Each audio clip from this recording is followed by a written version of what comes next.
Welcome to the T-Pac Arcade. Today's game is Coryoon for the NEC PC Engine. In this 1991 shoot-'em-up from Nazisoft, a generic anime princess has been cursed, and it's your duty as her cute little dragon pal to take down the evil wizard. In Coryoon's 8 scrolling stages, you'll navigate gameplay hazards and your own morals as you decimate sweet, unassuming creatures like spinning snowmen and magic unicorn twins. But to be fair, they're all shooting lasers and fireballs at you too.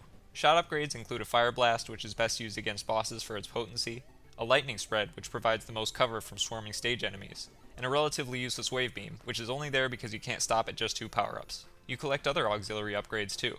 Make sure to shoot all the chickens, because that's the only way to get an invincible miniature dragon buddy who flies around the screen running into stuff for you. I mean, that's just logic.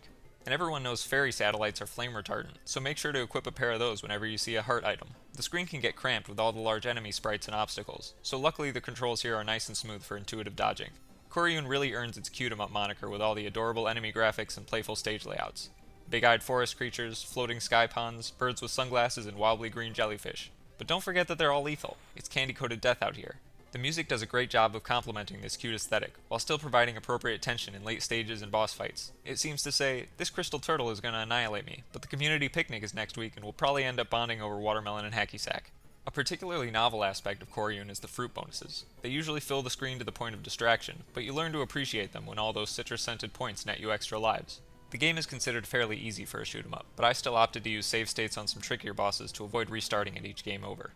My favorite parts of Coryoon were the dodging sections, threading through clapping gloves and falling blocks, and the mid-boss that looks like a staple remover made of spiky jawbones. If I could change one thing about the game, I would rein in the attack patterns for the serpent and eagle bosses. I couldn't figure those out and always found myself chain dying from collisions. Overall, Coryoon is an excellent cute-em-up that offers exactly what it advertises, an adorable fantasy-themed romp with forgiving mechanics and zany cartoon visuals from start to finish.